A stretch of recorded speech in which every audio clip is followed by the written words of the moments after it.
Bom, vamos lá então. Aula passada a gente reviu um pouquinho da anatomia do ouvido. Essa semana a gente vai entrar um pouquinho aqui em semiologia. Provavelmente vocês devem ter visto a parte de semiologia otorrinolaringológica. Aqui a gente vai dar uma revisada e citar alguns exames que a gente faz na semiologia otorrinolaringológica. Beleza? Bom, vamos lá. Primeira coisa pra gente começar é aquela clássica e boa história clínica bem feita, né? Começamos aí com interrogatório, né, também chamado de anamnese, onde a gente vai ali para a parte de pergunta, né, que é a comunicação verbal com o nosso paciente até o exame físico. Lembrando que nessa anamnese vamos ali aportar o maior número de informações possíveis, né, maior número aí de dados referidos pelo paciente, né, sempre conversando com o paciente de maneira direta, um vocabulário fácil para ele entender, e secundariamente aí a gente fazer o nosso exame físico, beleza? O exame físico, por ele ser um exame físico otorrinolaringológico, ainda se preserva a privacidade desse paciente, né? Então, igual eu já vi algumas vezes,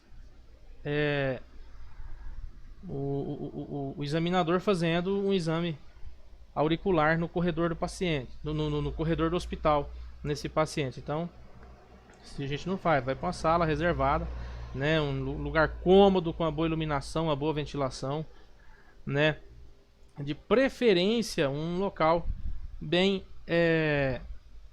sem muito barulho, beleza? E toma um bom tempo o exame otorrinolaringológico, porque não é só um aparelho que a gente avalia, né? A gente olha ali ouvido, nariz e garganta, né? Ouvido, nariz e boca, algumas pessoas falam. Bom, para relembrar aqui um pouquinho dos requisitos para uma boa anamnese, sempre conter dados confiáveis, né? Tentar coletar dados confiáveis. Se você vê que o paciente não refere, você coloca lá, você cita na tua folha de evolução, na tua folha de exame clínico lá,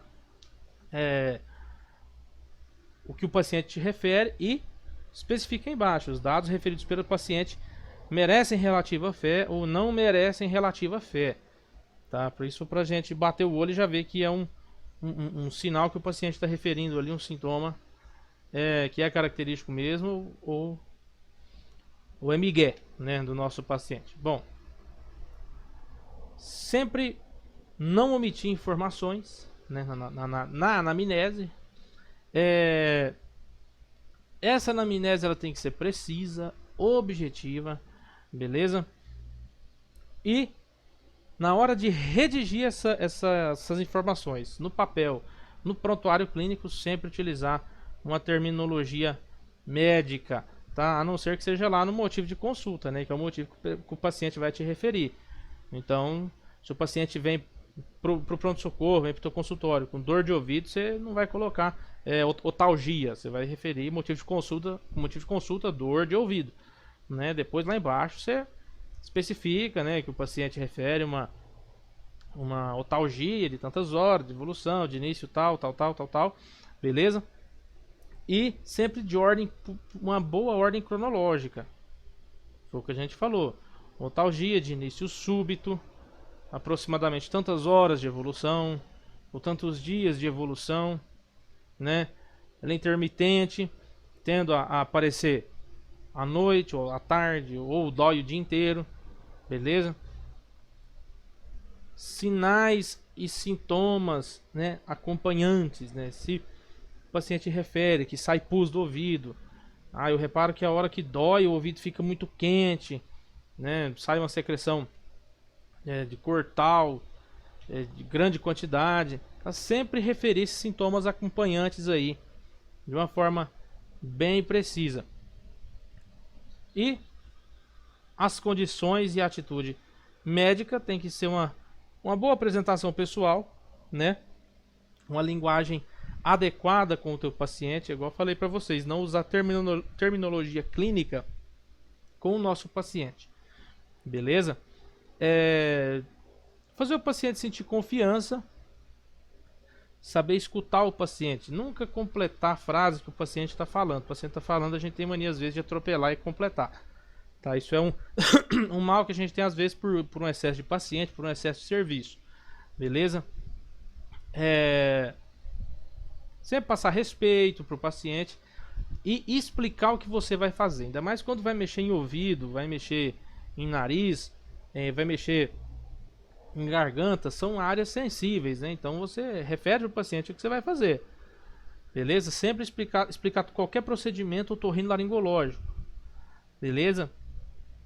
Passar para o paciente também os possíveis resultados e as possíveis complicações, desde a enfermidade até o procedimento que você vai seguir ali, que você vai executar nesse paciente, beleza?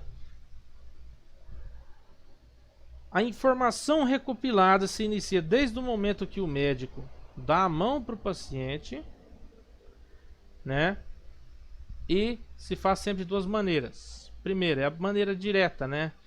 Que é aquela informação que o paciente fala diretamente para você.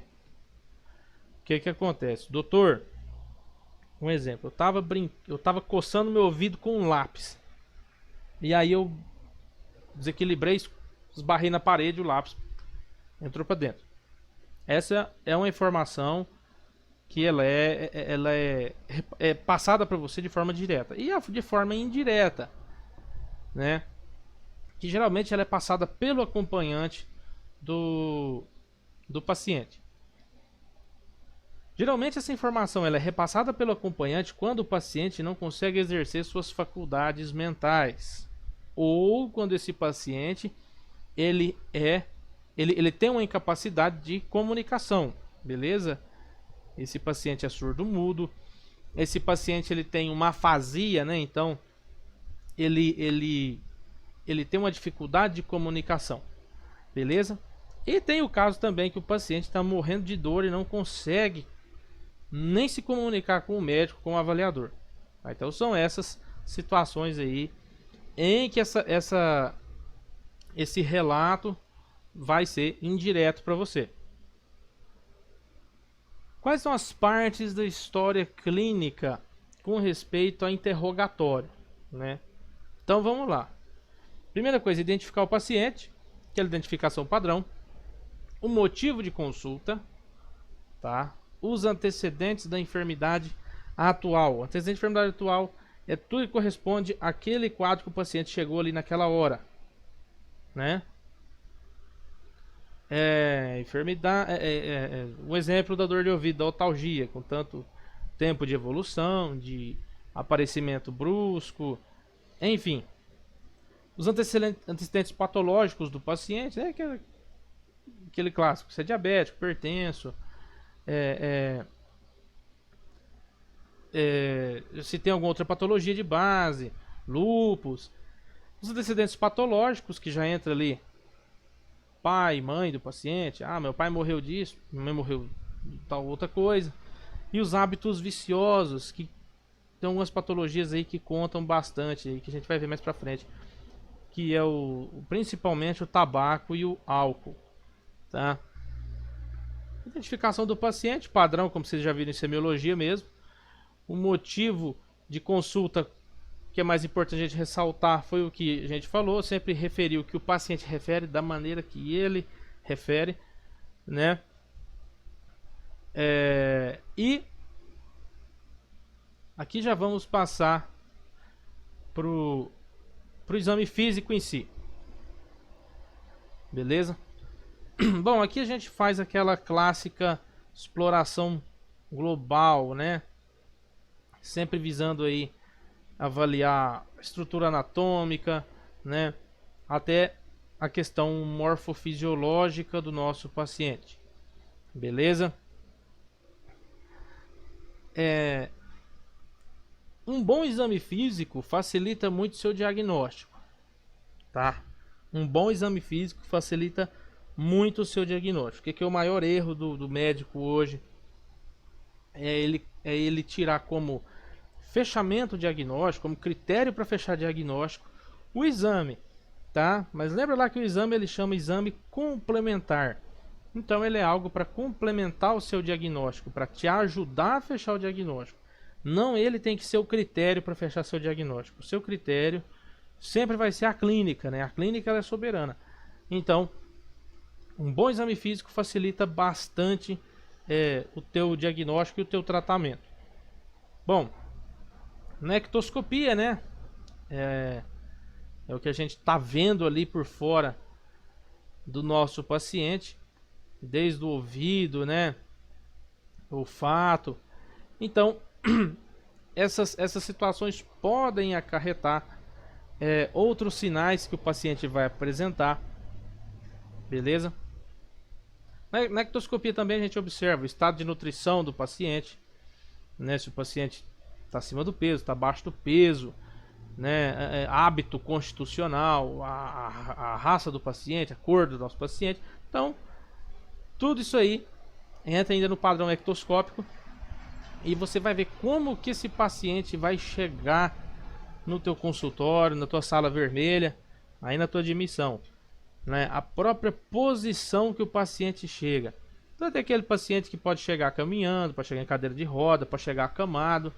Aquele paciente que chega caminhando, mas numa posição atálgica, é aquela posição que o paciente adota que não dói tanto. Então você já olha e você já presume, aqui está acontecendo tal problema, só pelo jeito do paciente caminhar, né? Então você já tira várias conclusões pela marcha do paciente, só pelo tipo dele caminhar, beleza? E dentro da ectoscopia, falamos da marcha, né? Aqui cita algumas marchas, a marcha hemiplégica, a marcha parkinsoniana, a marcha táxica, né? E também o estudo da posição, a observação da posição do paciente. Ali principalmente a gente descarta episódios meningicos, né? O paciente lá em gatilho de fuzil, posição de gatilho de fuzil, episódio de meningite. Também a face que o paciente nos proporciona, beleza? Temos lá como critério a serem avaliados, primeira coisa, a simetria da face, né? Uma face simétrica, uma face assimétrica, cicatrizes expressivas, a coloração do rosto do paciente. E aqui tem alguns tipos de face, né? Já não vamos citar agora porque não vem ao caso. Bom, a parte da exploração física do ouvido é basicamente como a de qualquer aparelho: inspeção, palpação e otoscopia. Aqui não vai entrar a parte de percussão, né? O que muda é isso daí, beleza? Mas começa do mesmo jeito: palpação, inspeção, palpação e a otoscopia, ok? Numa exploração normal de abdômen, de tórax, a gente vem aqui: inspeção, palpação, percussão, né? E a auscultação. Só não vai entrar auscultação e percussão, tá? Entra a otoscopia no lugar desses dois.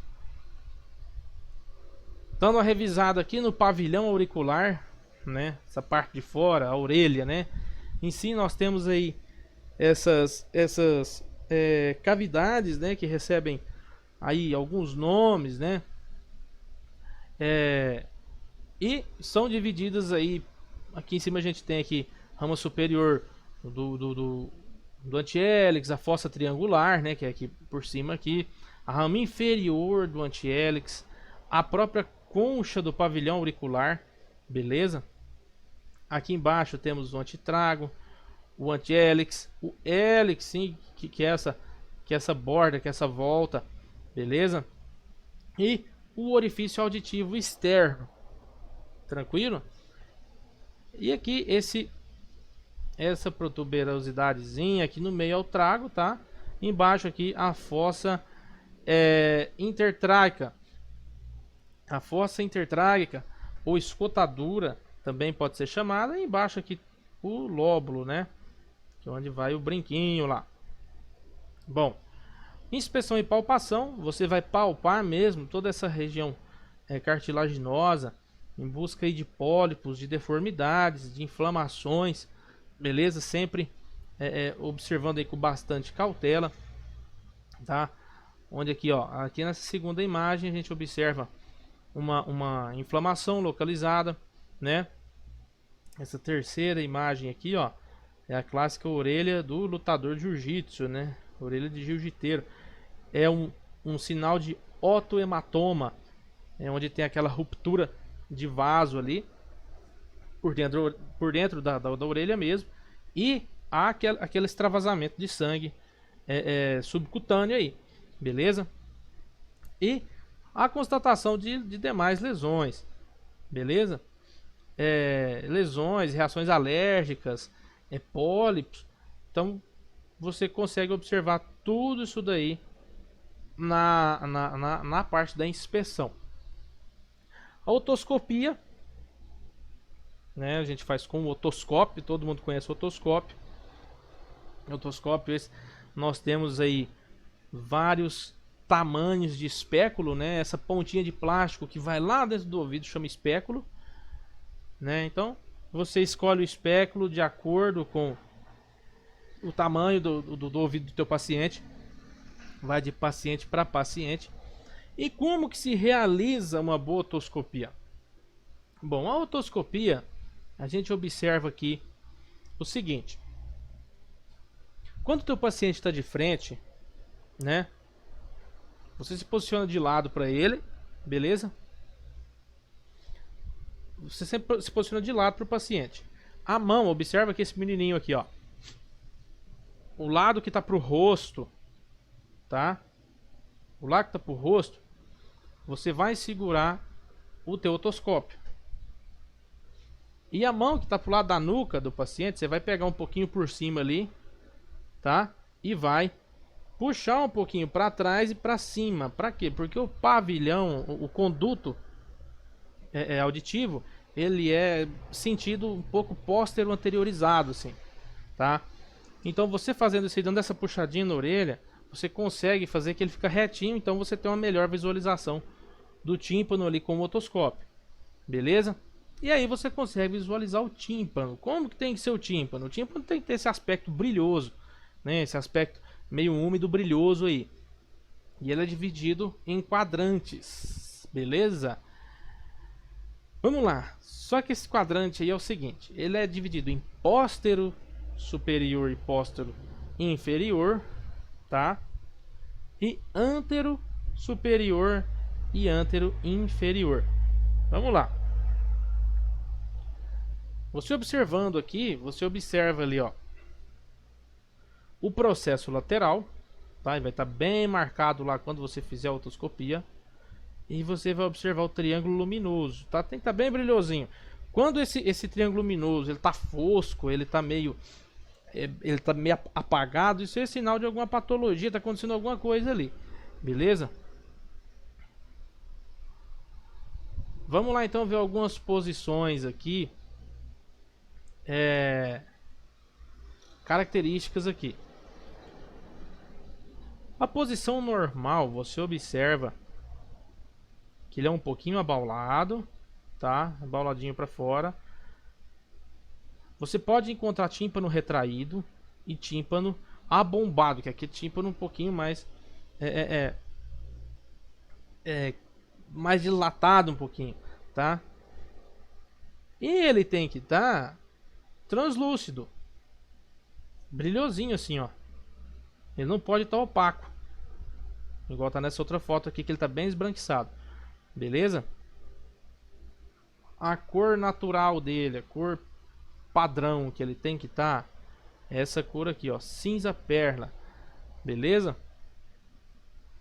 Sinais que a gente pode ter aqui de possíveis inflamações lá de ouvido interno, lá tem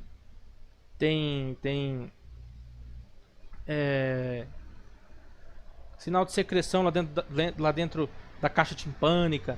É quando você tem essas outras colorações, âmbar, né? Tá meio azulado, ou ele tá esbranquiçado, beleza? Tá bem avermelhado, então A cor normal dele é transparente. Tranquilo?